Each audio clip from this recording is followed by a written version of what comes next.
함께 하나님 말씀 받겠습니다. 창세기 3장 22절로 24절 말씀까지 함께 받도록 하겠습니다. 제 성경으로 구약성경 5쪽에 있습니다. 하나님의 말씀 창세기 3장 22절로 24절 말씀까지를 한 목소리로 함께 받겠습니다. 여호와 하나님이 이르시되 보라, 이 사람이 선악을 아는 일에 우리 중 하나같이 되었으니 그가 그의 손을 들어 생명나무 열매도 따먹고 영생할까 하노라 하시고, 여호와 하나님이 에덴 동산에서 그를 내보내어 그의 근원이 된 땅을 갈게 하시니라. 이같이 하나님이 그 사람을 쫓아내시고 에덴 동산 동쪽에 그룹들과 두루 도는 불칼을 두어 생명나무의 길을 지키게 하시니라. 아멘. 이 시간 호산나 찬양대가 함께 찬양 드리신 후에 다임사님 나오셔서 생명나무 요약 시리즈 첫 번째로 다시 에덴을 향하여 라는 제목으로 생명의 말씀 주시겠습니다.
할렐루야.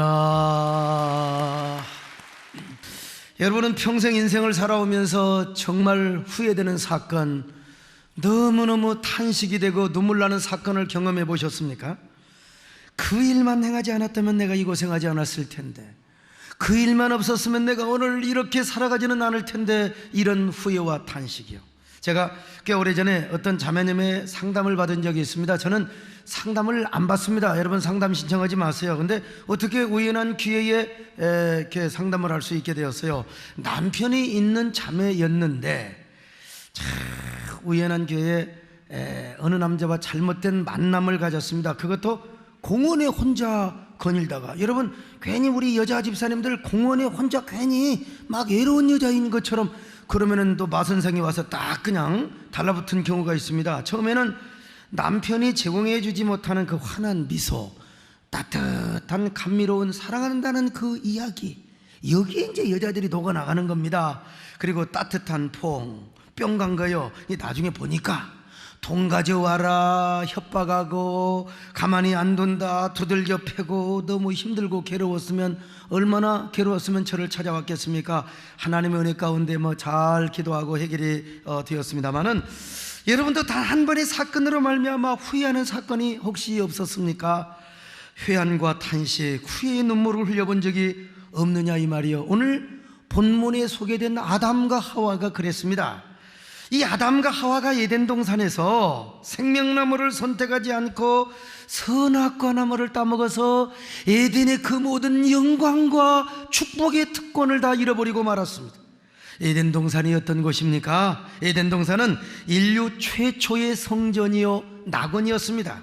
하나님은 에덴 동산을 통하여 하나님의 성전의 모판이요 하나님 나라의 시범 장소로 사용하기를 원하셨습니다. 그러니까 에덴 동산은 성전의 모판이요 하나님 나라의 시범 장소였다는 것이죠. 그래서 아담은 거기서 하나님을 섬기고 찬양하는 제사장이요 하나님의 창조를 선포하고 해석하고 설명하는 선지자 역할을 했습니다. 뿐만 아니라 하나님을 대신해서 에덴을 경작하고 다스리는 하나님 대리 통치자 역할을 하였습니다. 얼마나 축복입니까? 이런 상태에서 하나님의 성전과 하나님의 나라가 모든 창조 세계로 확대되기를 원했습니다. 그런데 아담이 거쳐야 할 시험이 하나 있었습니다. 그 시험의 내용이 뭐냐? 야, 동산 중앙에 있는 생명나무 따먹으면 영원히 사는데 선악과를 선택하면 영원히 죽는 거야. 그러니까 아담은 언제나 생명나무를 선택해야 했습니다. 그런데 아담과 하와는 생명나무를 선택하지 않냐고 선악과를 선택합니다. 즉 하나님의 은혜를 일방적으로 파기해버리고 말았어요.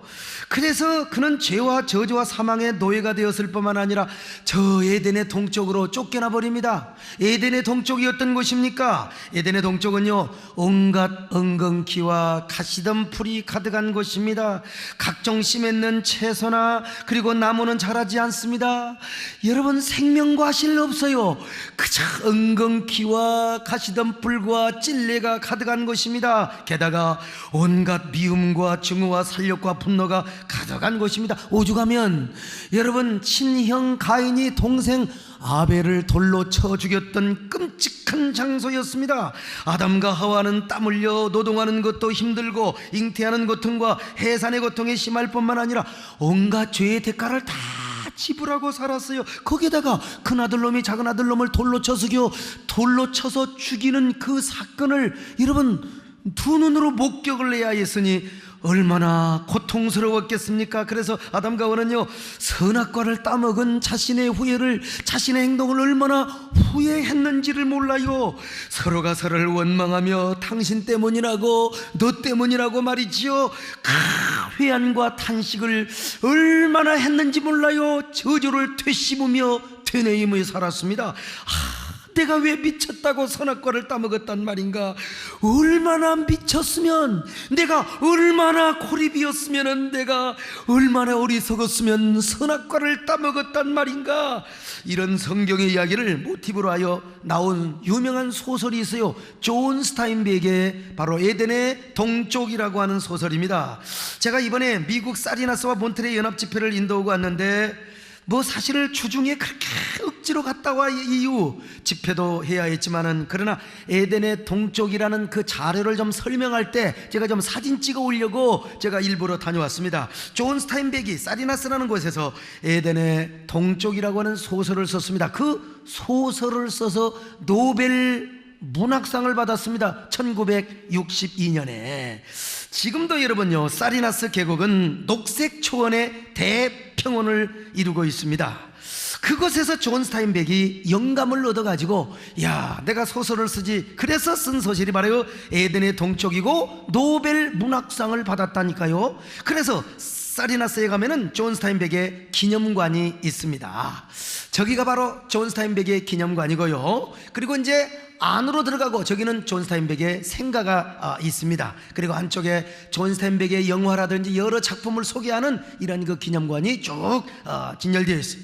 에덴의 동쪽이라고 하는 소설은요, 아일랜드에서 이민 온 해밀턴 일가와 동부에서 이주를 해온 아담 트레스카 일가의 3대에 걸친 미움과 증오, 복수의 비극적 이야기가 아주 숨가쁘게 진행이 되는 소설입니다. 해밀턴 일가는 아일랜드에서 미국 서부 살리나스 계곡으로 이주하여 척박한 땅을 일굽니다. 그리고 9남매를 낳아서 훌륭하게 키웁니다. 이웃과도 화목을 누리며 행복한 가정을 꾸려나갑니다. 그런데 어느 날 미국 동부에서 아담 트레스크라는 남자가 임신한 아내 캐시라는 여자를 데리고 와요.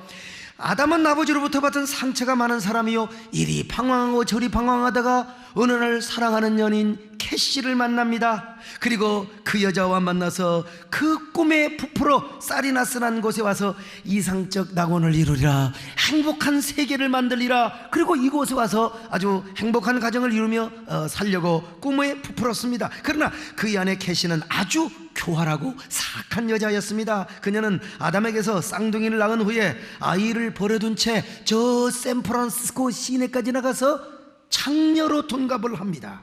창녀가 되어서 큰 성공을 거둡니다. 웃음을 팔고 술을 팔고 미를 팔고 몸을 팔고 명성과 돈을 거두며 막 흥청망청하며 살아갑니다. 그렇게 10여 년의 세월이 흐릅니다. 그럴 때 여러분요, 캐시의 그런 모습을 보면서 이 아담 트레스크가 얼마나 충격과 절망을 나겠습니까? 10여 년의 세월이 그렇게 흐르고 아담의 쌍둥이 아들 아론과 갈은 마치 창세기의 가인과 아벨처럼 대조를 이루며 살아갑니다. 그래서 한 사람은 선을 행하고 한 사람은 악하게 자라가게 되죠. 당연히 아버지 아담은 천사 같은 아론을 사랑하고 늘 악을 품으며 못된 짓거리나 하는 이 가을을 증오하고 미워하지 않을 수밖에 없어요. 미워할 수밖에 없다 이 말이요. 가을은 어떻게든지 아버지에게 사랑을 받으려고 막 몸부림을 칩니다. 가을은 어떻게든지 아버지의 인정을 받으려고 몸부림을 치는데 아버지는 인정하지 않습니다. 그리고 아버지의 사랑을 한 몸이 받고 있는 아론에 대한 미움과 증오, 질투심으로 스스로 인생을 삐딱하게 살아가게 됩니다. 그래서 결국 가을은 아론을 너무나 질투해요. 아론은 막 아버지에게 사랑을 받거든요. 그래서 아론을 어느 날 샌프란시스코까지 데리고 갑니다. 야, 우리 엄마가 어떤 여자인 줄 알아? 현수간 여자가 아니야. 아빠하고 사이가 안 좋아서 그냥 나가는 게 아니야. 원래 우리 엄마는 창녀였어. 그러면서 엄마의 술집, 그 창녀의 집으로 데려가서 엄마가 웃음을 팔고 몸을 파는 모습을 보여주는 거요. 그러니 아론이 얼마나 충격을 받았겠어요. 야, 우리 엄마가 이런 여자냐. 그래서 아론은 어머니의 정체를 알고 나서 그 충격으로 삶의 희망을 잃어버려요. 그리고 방황하다가 군대에 자진하여 입대합니다. 그리고 전쟁터에 가서 죽습니다. 이처럼 소설은 두 가문의 이야기를 대비시켜서 미움과 증오, 그리고 질투와 복수심이 얼마나 인류에게 큰 불행을 낳고 비극을 낳는가를 우리에게 가르쳐 줍니다. 결국 인간은요, 미움과 증오, 분노와 복수심을 버리지 않으면 인간은 불행할 수밖에 없다. 사랑해야 된다, 용서해야 된다, 섬겨야 된다. 그것이 우리에게 주는 평화와 그리고 행복을 가져다 준다고 존 스타인백은 바로 소설을 통하여 우리에게 역설했어요. 사실은 그거 제가 쓸 수 있는 내용인데 이 양반이 먼저 써가지고 상을 받아버렸어요. 노벨 문학상을요. MBC에서 몇 년 전에 에덴의 동쪽이라는 소설을 패러디해가지고 드라마를 방영한 적이 있었습니다. 거기서 보면요, 신태환이라고 하는 악인이 나옵니다. 이 악인을 중심으로 해서 그 아버지를 죽였던, 신태환이가 아버지를 죽이죠. 그 아들 동철이와 동욱이 형제 이야기가 나옵니다. 동철이와 동욱이는 어릴 때부터 서로를 너무나 사랑합니다. 자기 목숨 이상으로, 자신의 목숨보다 더 사랑하는 형제로 자라납니다. 그들은 오매불망 우리가 자라서 우리 아버지를 죽인 신태원이를 복수하자. 그래가지고 동생 동욱이는 열심히 공부해서 검사가 됩니다. 그리고 그 신태원이를 죽이려고 합니다. 그리고 여러분, 동철이는 말이요, 빠찡코 슬롯머신의 대부가 돼가지고 돈을 엄청나게 벌어 신태환이를 망하게 하려고 합니다. 그러나 사실은 동욱이와 동철이는 친형제가 아니었습니다. 오히려 동욱이는 신태환의 아들이었어요. 왜냐하면 옛날 신태환에게 버림을 받은 병원 간호사가 아이를 바꿔치기를 해버렸거든요. 그래서 세상에 이 훗날 동욱이가 바로 철천지원수 신태환의 친아들이라는 사실을 알게 돼요. 목숨보다도, 자신의 목숨보다도 사랑했던 이 동욱이가 원수의 아들이라는 사실을 알고 충격에 빠지고 방황하게 됩니다. 그리고 동욱이도 자신이 신태환의 아들이라는 사실을 알고 정체성이 헷갈리기 시작합니다. 그래도 여러분, 동철이는 동욱이를 끝까지 사랑합니다. 그리고 드라마 마지막 장면에서 신태환은 결국 옛날의 연인이었던 에리카라고 하는 간호사의 복수로 함께 비극적인 죽음을 맞이하게 됩니다. 한편 동철이는 죽음의 위기에 놓인 동욱이를 지키려다가 총에 맞아 대신 죽습니다. 마지막 드라마가 끝나는 장면에서 동철이가 환한 웃음 지으면서 두 팔을 벌리며 이렇게 고백합니다. 사랑합니다. 사랑합니다. 사랑합니다. 저는 성경과 관계되는 드라마는 꼭 복사라도 해가지고 다운이라도 받아서 제가 중요한 장면은 제가 봅니다. 사랑합니다. 사랑합니다. 얼마나 아름답습니까? 그리고 그 드라마가 끝날 즈음에 주제곡이었던 이승철의 노래 듣고 있나요? 라고 하는 노래가 백음악으로 연주가 되는데요, 허스키하고 그러면서도 애절하게 들려지는 그 듣고 있나요의 주제곡, 여러분 아시나요? 그대가 보고 싶을 때 미칠 듯 보고, 왜 이렇게 웃어요? 안 나오잖아. 그저 한 번씩 나 이렇게 너 모르게 울면 돼요. 잊지 말아요 그대여, 잊지 말아요. 좀 비슷하죠? 네, 좀 오바는 하지만요. 이렇게 해서 두 집안의 사랑과 화해의 징검다리를 놓고 떠났습니다. 여러분, 그렇습니다. 사랑과 용서, 진정한 생명 존중만이 이 세상에 소망을 주고 우리에게 진정한 행복을 가져다 준다는 사실이요, 증오와 분노와 가지고는 안 된다는 거예요. 저도 에덴의 동쪽에 그 사리나스 현장을 다녀오다가 에덴의 동쪽의 삶을 경험했습니다. 여러분, 제가 스마트폰을 가져갔습니다. 원래 집사람 따라온다고 그래서 원래 이게 뭡니까, 비디오 카메라를 가져오라고 그랬더니 안 가져온 거예요. 스마트폰으로 찍어도 된다고. 스마트폰으로 열심히 찍었습니다. 저는 핸드폰이 국내용과 해외용이 따로 있는데 해외용은 스마트폰이거든요.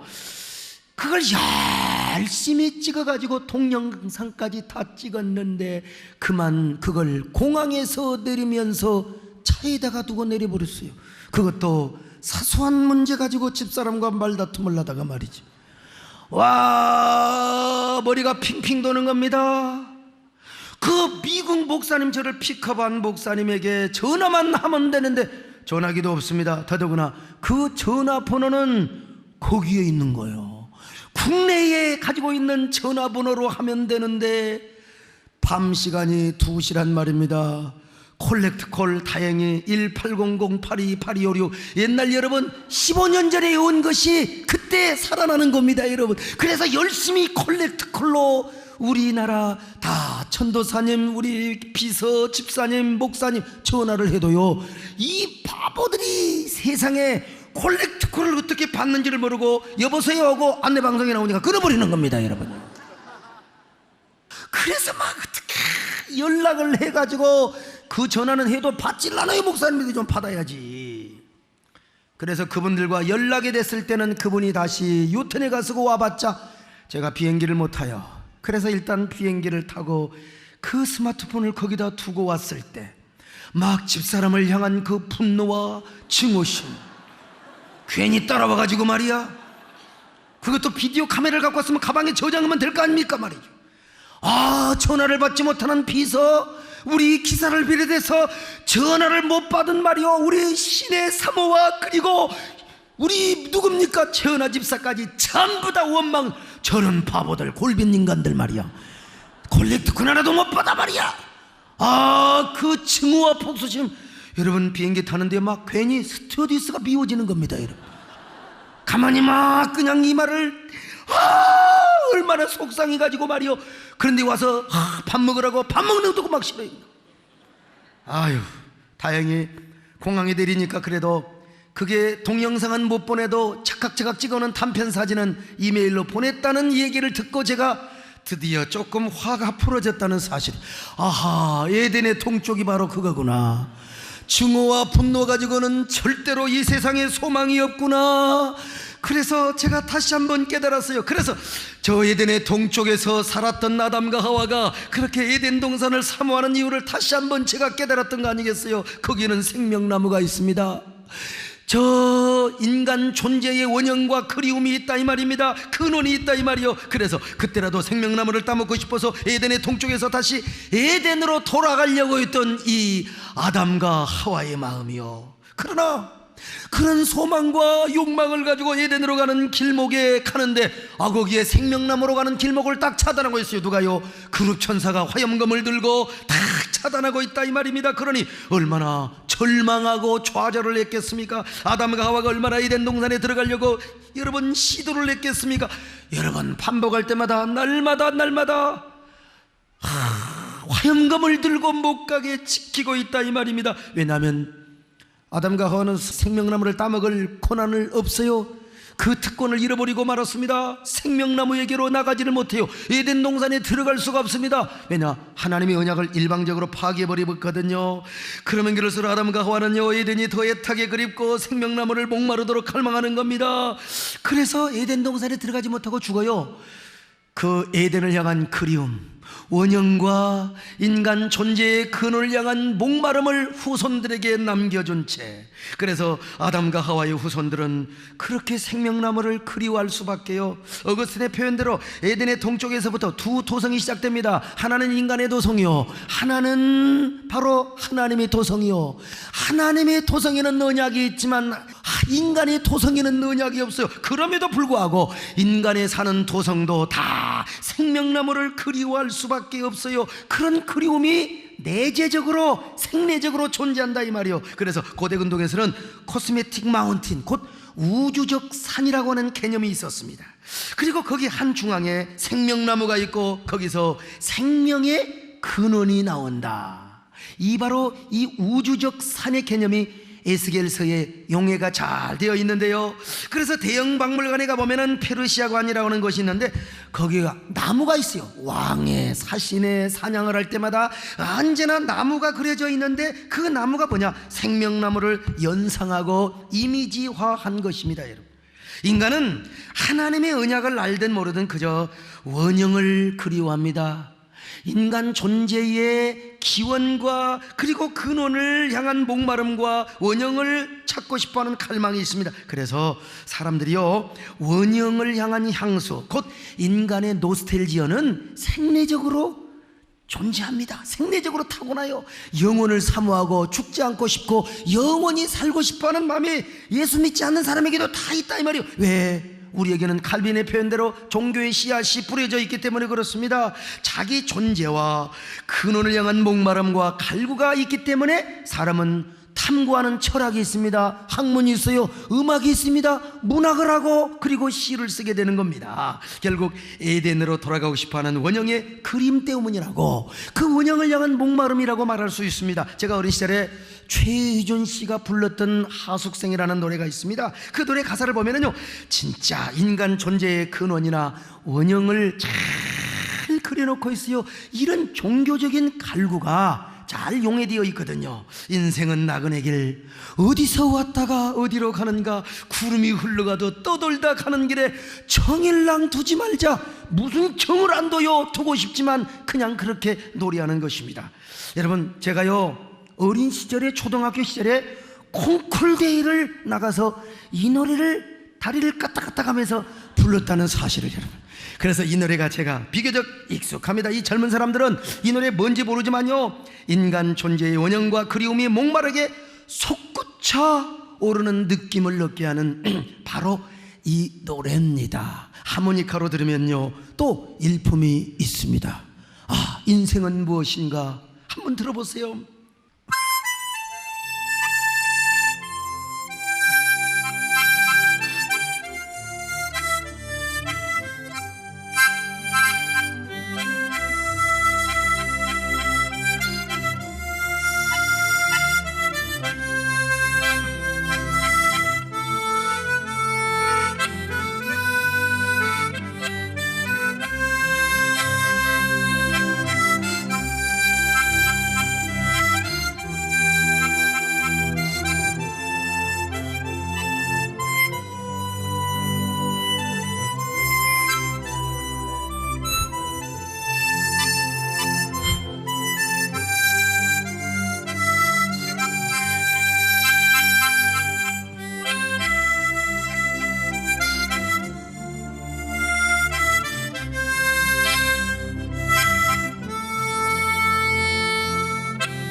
이렇게 원형을 향한 그리움과 갈구, 영혼의 노스텔지어는 에덴의 동쪽에서부터 지금까지 계속 진행됩니다. 아담과 하와는요 생명나무를 봤어요. 그리고 에덴 동산에 살았기 때문에 에덴 동산과 생명나무에 대한 갈구, 그리움이 얼마나 향수심이 더 깊었지 않았겠습니까? 그러나 아담과 하와는 그냥 죽습니다. 그리고 그 영혼의 노스텔지어를 후손들에게 물려주었습니다. 그러니 아담과 하와는 얼마나 슬프고 가련하게 죽었겠습니까? 근데 다행히도 은혜가 풍성하시는 하나님께서 아담과 하와에게 언약을 주셨습니다. 메시아를 보내주는 약속을 말이죠. 그리고 그 메시아를 통하여 에덴으로 가는 길을 허락해 주셨습니다. 하나님의 도성에 사는 사람에게 에덴의 구조와 영적인 시스템이 담겨있는 바로 한 장소를 선물로 허락해 주셨습니다. 그것이 어디냐? 하나님의 성전이라 이 말입니다. 하나님은 바로 구약의 성전 속에 보이지는 않지만 영적으로 에덴 동산의 구조와 시스템을 담아 놓으셨어요. 그래서 그 성막과 성전을 통해서 에덴 동산으로 가도록 해주셨습니다. 아니, 그 에덴 동산의 영적인 구조와 시스템이 성전에 담겨있기 때문에 하나님의 성전에 들어가는 것이 곧 에덴에 들어가는 것이나 마찬가지였습니다. 그래서 에덴 동산의 정문이 동쪽에 있었던 것처럼 하나님께서 성막과 모든 성전의 정문도 동쪽에 있게 하셨습니다. 성막이 되었든지 성전이 되었든지 간에 말이죠, 모세의 성막도 솔로몬의 성전도 에스겔의 환상도 요한계시록의 성전도 다 마찬가지입니다. 그래서 동문으로 해서 다 여러분 들어가면은요, 그들은 생명나무의 은혜를 입는다고 구약의 선민들은 그렇게 생각을 했습니다. 그런데 그 예수님이 어떤 분으로 오셨느냐? 새로운 성전으로 오셨고 참 생명나무로 오셨습니다. 에덴 동산에서 아담과 하와가 생명나무가 그들의 양식이 되었던 것처럼 예수님께서도 이 땅에 생명나무 자체로 오셨다 이 말입니다. 칼빈의 표현대로 에덴 동산에서 아담에게 생명나무가 그들의 성내전적 양식이 된 것처럼 예수님도 우리에게 생명의 양식으로 오신 줄로 믿습니다. 예수님이 생명나무로 오셨습니다. 우리의 양식이 되도록 하기 위하여, 생명의 열매가 되도록 하기 위하여 우리 주님이 이 땅에 오셨단 말입니다. 그래서 요한복음에서는 이런 관점으로 예수님을 표현하고 있습니다. 예수님은 생명의 빛으로 오셨다, 생명의 물로 오셨다, 생명의 떡으로 오셨다, 생명의 양식으로 오셨다. 그리고 우리 예수님은 생명의 호흡인 영적인 생기를 불어넣어 주게 하여 우리에게 오셨다고 말씀하고 있습니다. 자, 요한복음 1장 4절을 같이 봅니다. 시작. 그 안에 생명이 있었으니 이 생명은 사람들의 빛이라. 요한복음 4장 14절 시작. 내가 주는 물을 마시는 자는 영원히 목마르지 아니하리니 내가 주는 물은 그 속에서 영생하도록 솟아나는 샘물이 되리라. 요한복음 6장 35절 시작. 예수께서 이르시되 나는 생명의 떡이니 내게 오는 자는 결코 줄이지 아니할 터요. 요한복음 20장 22절입니다. 시작. 이 말씀을 하시고 그들을 향하여 숨을 내쉬며 이르시되 성령을 받으라. 할렐루야. 예수님은 생명의 양식으로 오셨습니다. 생명의 빛으로 오셨습니다. 생명의 물로 오셨습니다. 생명의 떡으로 오셨습니다. 생명의 공기로 오셨습니다. 생명의 호흡으로 오셨습니다. 여러분, 오늘 또 이 사실을 모르는 사람이 너무나 많지만, 그러나 예수님은 생명의 양식이 이 땅에 생명나무로 오셨다는 사실을 믿으시기 바랍니다. 얼마나 감사합니까? 예수님 안에 생명이 있습니다. 그 생명나무 안에 영생의 열매가 있습니다. 죄인들을 위하여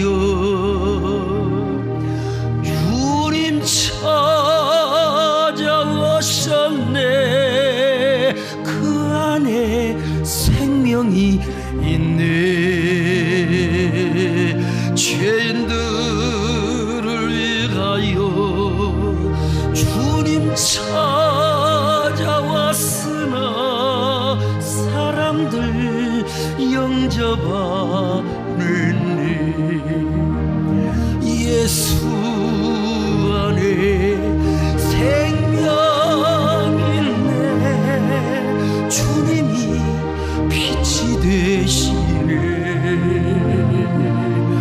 예수 안에 생명 있네. 주님이 빛이 돼. 예수 안에 생명이 있습니다. 예수 안에 생명 있네. 주님이 빛이 되시네. 예수 안에 생명 있네. 주님이 빛이 되시네. 여러분, 특별히 어거스틴은 에덴 동산에 있었던 생명나무를 그리스도 예수라고 이야기했어요. 칼빈은 예수 그리스도의 모형 자체이자 하나님이 아담과 하와에게 에덴에 베푸신 성만찬이라고 해석했어요. 이런 해석학적 원리로 볼 때 예수님은 둘째 생명나무요, 참 생명나무로 오셨습니다. 그런데 예수님은 당신의 몸 안에 있는 성령을 성도들에게 보내주셔서 우리를 성전으로 삼으시고 우리를 지체로 만드셔서 여러분, 당신의 몸된 교회를 이루셨습니다.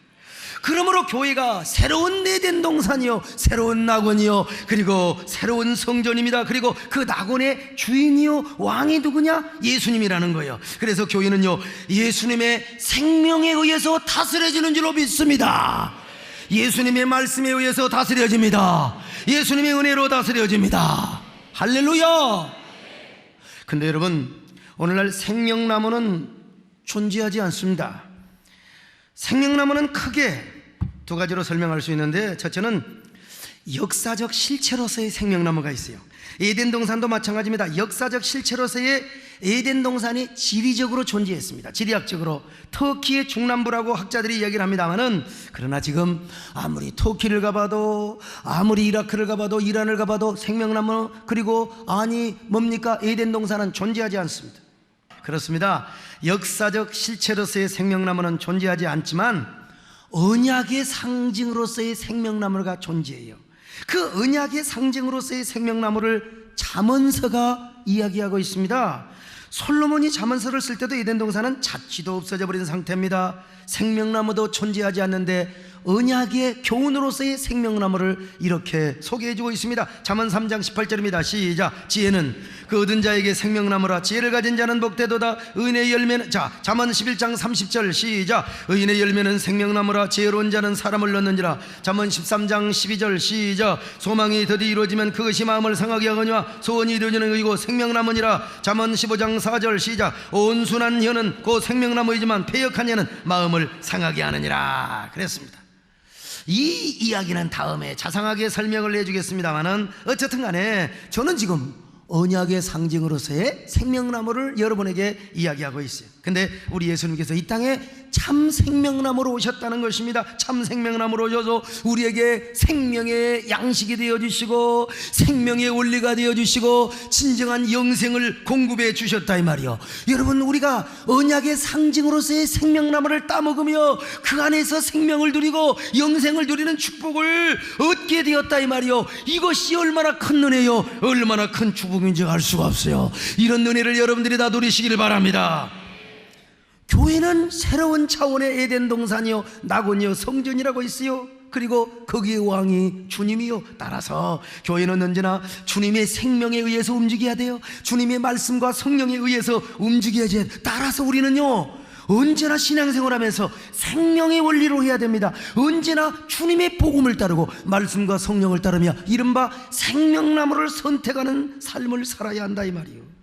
오늘 이것이 얼마나 큰 축복인지 알 수가 없어요. 이게 얼마나 큰 은혜인지 알 수가 없어요. 그런데 오늘날 성도들은 완전히 역사의 진로에서 역행을 하고 있습니다. 완전히 미쳐 있어요. 헷가닥했어요. 복음과 정반대되는 삶을 살고 있다 이 말이요. 예수를 믿으면서 어떻게 교회 안에서 생명나무를 선택하지 않냐고 날마다 선악과를 따먹고 살아가는 사람입니다.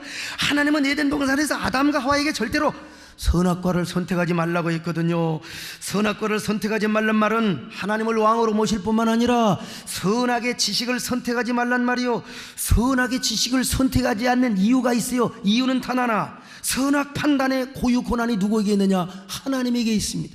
애당초 하나님은 선악의 지식을 아담과 하와에게 허락해 주지 않았어요. 선악 판단이란 무엇이냐? 하나님 없이 인간 스스로 선과 악에 대해서 자율적으로 판단하는 것을 말합니다. 원래 하나님은 선악 판단의 주체를 하나님이 되게 하셨습니다. 그리고 그 기준은 하나님의 말씀이 되게 하셨어요. 우리 하나님은 우리 인간을 창조하실 때 어떤 존재로 지으셨느냐? 의존적 존재, 하나님 의존적 존재로 우리를 지어주셨습니다. 그래서 우리는 호흡도 의존적이고 생명도 의존적이고 하나님이 없이는 살아갈 수 없는 인간으로 지음받았습니다. 더더구나 선악 판단도 하나님을 의존해서 해야 돼요. 그런데 사탄이가 아담과 에게 와가지고, 야 이 바보야, 너는 언제까지 하나님을 의지할 거야? 너는 하나님 없이도 살 수가 있어. 언제까지 하나님만 의존하는 인생을 살려고 그래? 너도 하나님 없이 얼마든지 선악을 판단하며 하나님 없이도 얼마든지 살아갈 수가 있단 말이야. 선악과를 따먹으면 너도 하나님처럼 될 수가 있어. 그래서 선악과를 따먹었어요. 아담과 하와가요. 여러분, 선악과를 따먹으니까요, 아담과 하와가 하나님처럼 된 거예요. 선악의 지식을 소유해요. 하나님 없이도 선악을 판단할 수가 있어요. 그리고 하나님 없이도 독립적으로 살아갈 수가 있어요. 하나님을 의지 안 해도 살아가요. 내 똑똑함과 내 경험으로 얼마든지 살아가요. 그러면서 눈이 열려가지고 내 중심의 도덕을 소유하게 되는 거예요. 내 중심의 선악의 율법과 정의감과 윤리성을 갖게 된다 이 말입니다. 그러면서 상대를 정죄하고 상대를 비난하고 막 상대를 공격합니다. 심지어는 하나님까지도 비난을 하게 되고 막 하나님도 공격하게 돼요. 그런데 여러분, 사탄의 말대로 하나님처럼 되어진 것 같는데 그것이 바로 뭐냐? 그것이 바로 죽음이고 저주였어요. 파멸이고 그리고 사망이었단 말입니다. 왜요? 사탄의 유혹 때문에. 오늘날 사탄이가 똑같은 방법으로 우리에게 다가옵니다. 아담과 하와를 넘어뜨린 그 방법대로 말이죠. 그래서 언제나 하나님의 생명을 선택하지 않아요.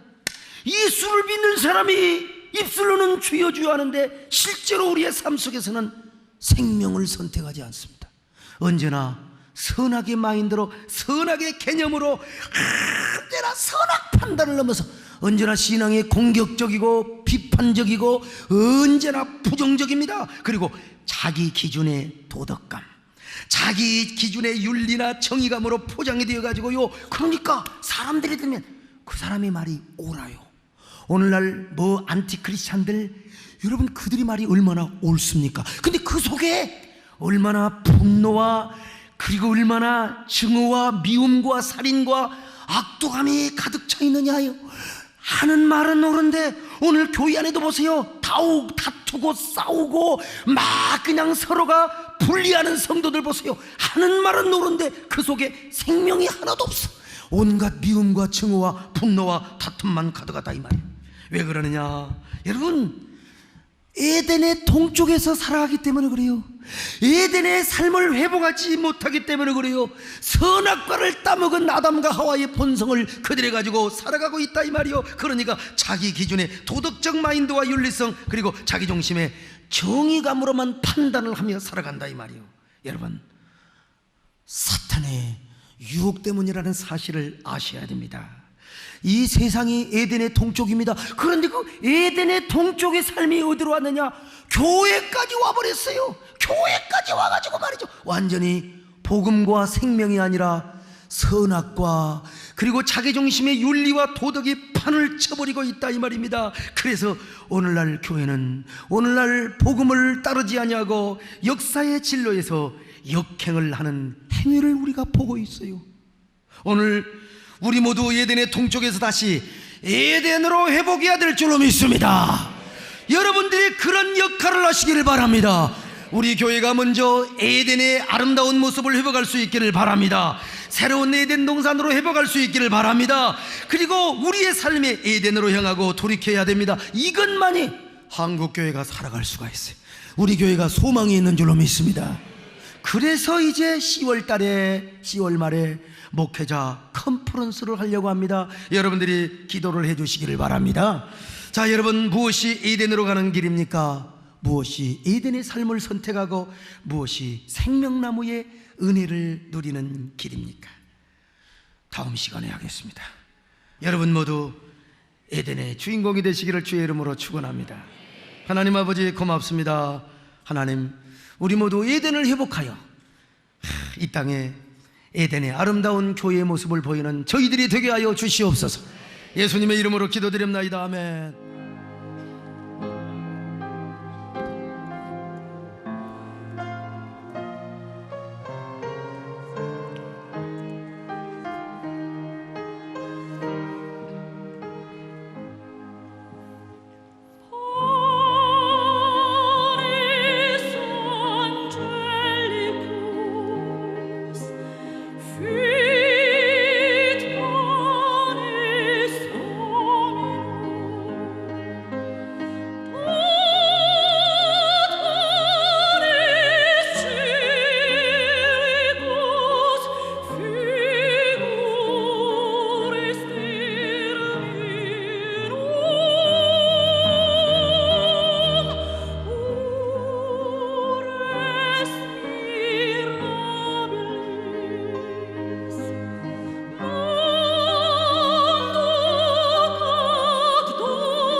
안녕하세요. 7교구 박현경 집사입니다. 1년 전 하나님의 은혜로 말을 못했던 아들 호영이가 말문이 열렸다는 간증으로 이 자리에 섰었습니다. 교회에 나가지 않고 인터넷 예배만을 드리며 영적인 갈급함으로 기도하던 제게 세된 교회를 만나게 하신 것은 하나님의 축복이었습니다. 4살이 되어도 말을 하지 못해서 답답함에 화를 내며 바닥에 자신의 머리를 박던 아들 호영이가 바로 제겐 그 축복의 응답이었습니다. 그 후로 우리 호영이는 주님의 은혜로 새마을 키즈스쿨에도 다니게 되었고 친구들과도 잘 어울리며 적응하게 되었습니다. 얼마 전에는 소아과에서 호영이가 또래 아이들에게 말하는 것을 보고 간호사들이 얘 말 참 잘한다 라는 칭찬을 했습니다. 그 순간 얼마나 기쁘는지 모릅니다.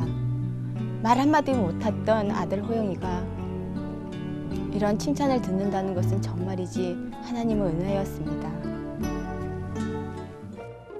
맞아요. 하나님의 은혜입니다. 또한 몇 달 전 상반기 전도 잔치 때는 교구에 속한 노인정에 전도를 하러 가게 되었습니다. 어르신들을 기쁘게 해드리기 위해 섬길 아이들이 필요하다는 말에 순종하는 마음에 아들 호영이와 딸 하린이를 데리고 갔습니다. 어르신들 앞에서 노래를 부르고 춤을 추며 뽀뽀도 해드렸더니 노인정 어르신들이 너무나 좋아하고 아이들에게 용돈까지 주셨습니다. 그런데 하린이가 그 받은 용돈으로 할머니, 할아버지들께 떡을 해드리고 싶다고 해서 떡과 식혜를 해다가 노인정 어르신들을 대접하고 섬겼습니다. 그 뒤로 그 노인정의 어르신들이 교회에 나와 예배를 드리시는 모습을 보며 보잘것없는 저와 자녀들을 전도함에 사용해 주심에 큰 감사와 감동을 주셨습니다. 호영이는 노인정 전도뿐 아니라 저와 함께 동네 전도를 나가 주보를 돌리기도 합니다.